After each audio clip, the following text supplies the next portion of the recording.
Hey guys, Mike Feinberg with the Fighting News. Listen, we're going to talk about the results of the Terence Crawford-Shawn Porter fight. It just ended here a few minutes ago. There's a lot to unpack here with this fight. It really is. First and foremost, I'm going to just jump right into it and tell you that I had Shawn Porter ahead through round 9 on my scorecard. I know that Andre Ward was scoring it completely differently than I was, and I can guarantee you that all three of those judges, nobody had it the same way. Everybody had it probably all scattered. I would not be surprised. I'm curious to see what those scorecards were through 9 rounds. But yes, I had Shawn Porter ahead on points. A lot of those close rounds I gave to him. Why? Because he was the aggressor. He was the one coming forward. He was the one throwing more shots, even if he wasn't landing more shots.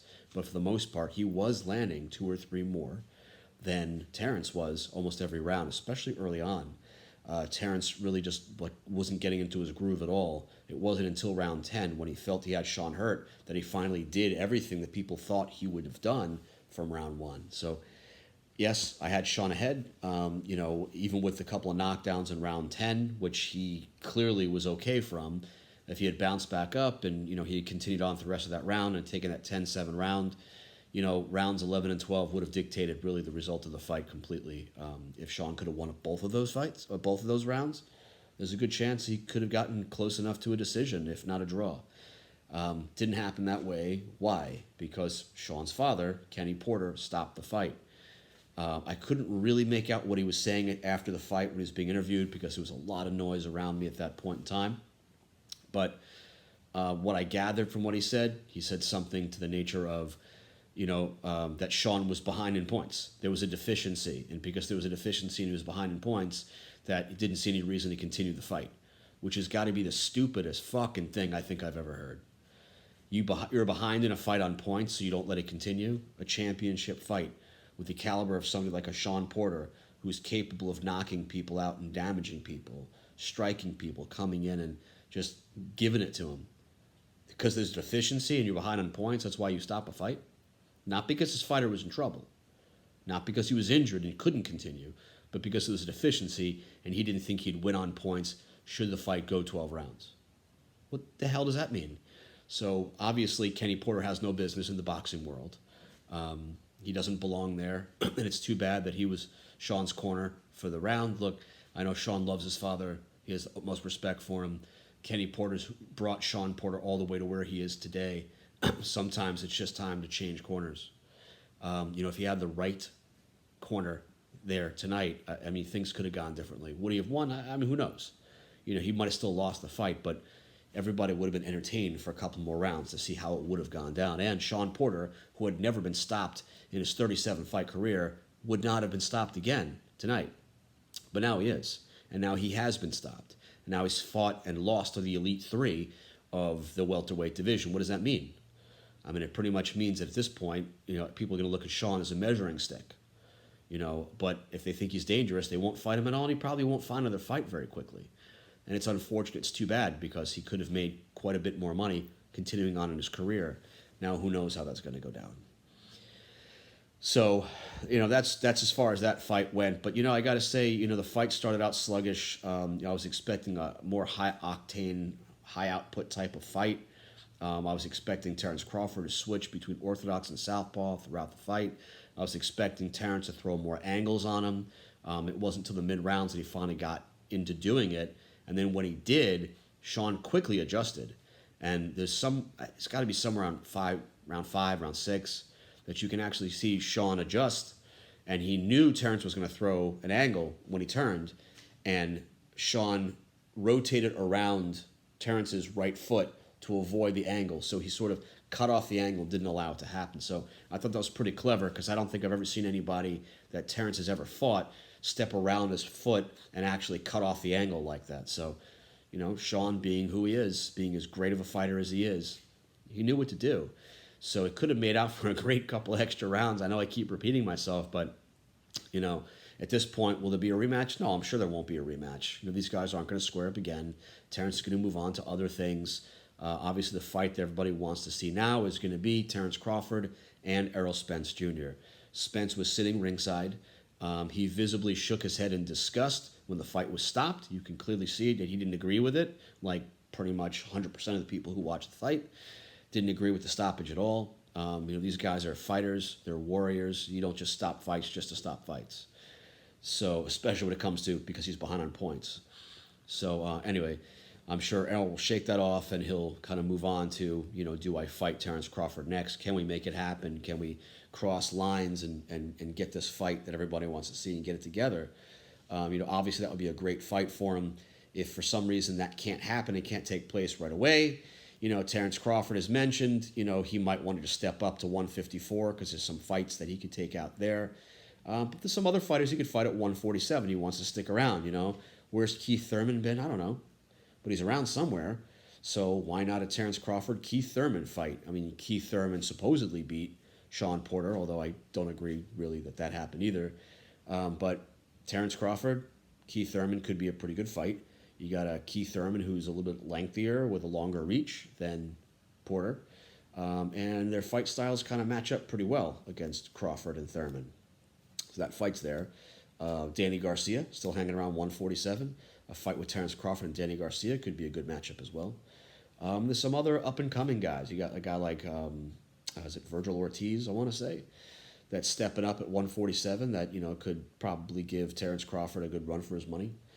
So there are some fights right there at 147 that potentially could still be made with Terence Crawford, just to see, what he's capable of doing against, the elite and all those different styles.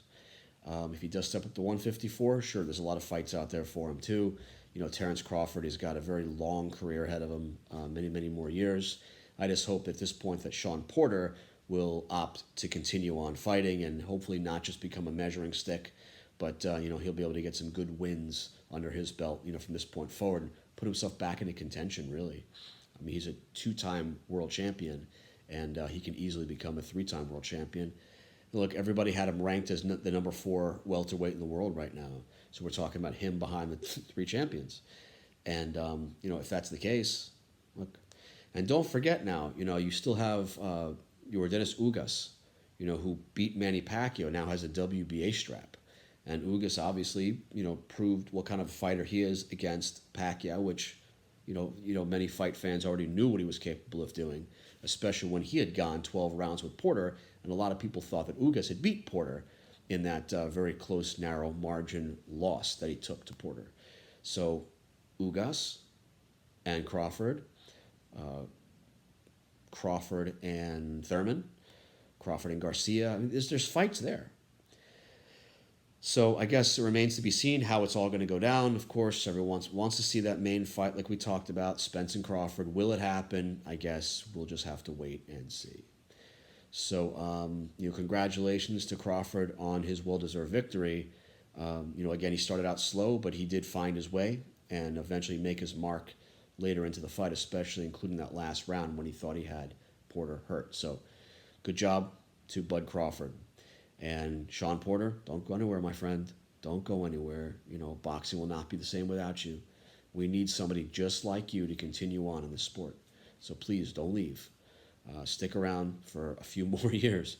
You'll get some wins under your belt, and let's see more of Shawn Porter.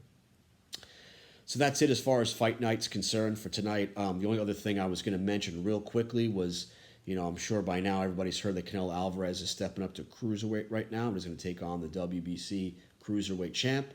WBC has made adjustments now that they've created something called the Bridgerweight division, if you hadn't heard about that before. And that Bridgerweight division is between 191 and 224, I believe it is. So it's sort of like a junior heavyweight. I don't want to call it a light heavyweight. A junior heavyweight division. It's sort of odd that they would have created this Bridgerweight division and not just created a super heavyweight division over and above the heavyweight division, because I've longed for something like that for many years and have been very vocal about that. But Bridgerweight it is, but it's only WBC who recognizes that. So because the WBC recognizes Bridgerweight, starting at 191, their version of the cruiserweight belt caps off at 190. So a lot of people keep talking about Canelo Alvarez having to step up to 200 pounds to fight the WBC champ. He won't have to. In fact, the WBC champ is going to have to step down to 190 in order to retain his belt, because WBC's rules now are that 190 is the weight limit. So, You're going to see a Canelo Alvarez step up and weigh in at 190, or try to, and fight a fighter who naturally will weigh at least that. So can he win? Can he beat a guy that big? I mean, we'll see. We'll turn the tables. When Miguel Cotto fought Canelo Alvarez, I still think that Miguel Cotto did absolutely everything right in the fight, and that he should have had that win. The only reason it didn't happen is because he was fighting somebody that was just way too big for him. Those body shots weren't affecting. Nothing was really landing like it should have and affecting the opponent. And it's the same thing, like you see so many other fighters step up in weight, try to fight bigger guys. They do it right. They got a great game plan. Everything they're doing is correct. It just doesn't affect somebody so big. Case in point, Deontay Wilder taking on Tyson Fury. When you're fighting a guy who's 45 pounds heavier than you, that's like a lightweight fighting a light heavyweight. It's just not going to be, it's not going to work for you. It's not going to be your day. So Deontay Wilder, as far as I'm concerned, against all heavyweights, not guys who would be considered super heavyweights, he's still undefeated. So keep that in mind. Because Deontay Wilder also, don't go anywhere. Stick around. There's a lot of guys who can beat. Try to fight guys between, let's say, 220 and 250. He'll probably beat every single one of them handily. But guys that are up at 270, it's a little more difficult for a guy who only weighs in at 240 max. So, hey, Canelo Alvarez stepping up to cruiserweight. We'll see if he can do it. We'll see if he can bring his power up to that level. He's fighting, no disrespect, but what people consider to be the weakest link of the champions at cruiserweight, which, of course, is the weakest division of what people consider to be in the sport of boxing. So does it prove anything? I mean, it proves he could step up and gain some weight and win. It puts him in the realm of, guys like Roy Jones Jr., who could step up, from middleweight to super middle to light heavy and then become heavyweight champion in defeating a guy like John Ruiz. So we'll see if Canelo can step up, gain that weight, fight a guy that much bigger, and let's see how he looks doing it. And if he wants to stay at that weight class, which I doubt he will, then he'll take out some other guys at cruiserweight. I just don't see it continuing. I see him picking up the belt and then stepping back down, maybe more comfortably like a light heavyweight, if he doesn't fight a guy like Benavidez at 168. So there's a lot of options there for Canelo. He's got that ability to fight a lot of different guys in a lot of divisions. A lot of belts on the line, and I'm sure we'll see a lot more of him as well, even after this cruiserweight bout. But between now and May, look for him to gain a lot of weight and pick up that cruiserweight fight come May. So that's it, guys. That's it for tonight. I've rambled on long enough. Hopefully you do get a chance to watch back the Porter-Crawford fight if you have not already seen it. And if you do, we'd love to see your comments, right here on YouTube. Let us know, drop us a line, let us know what you think about what I've said so far. See how you have it scored. I'm going to watch it back myself once or twice, and then just see if I feel the same way after seeing it replayed that I did when it was live. Have a good night, everyone. Stay safe. We'll talk soon. Take care.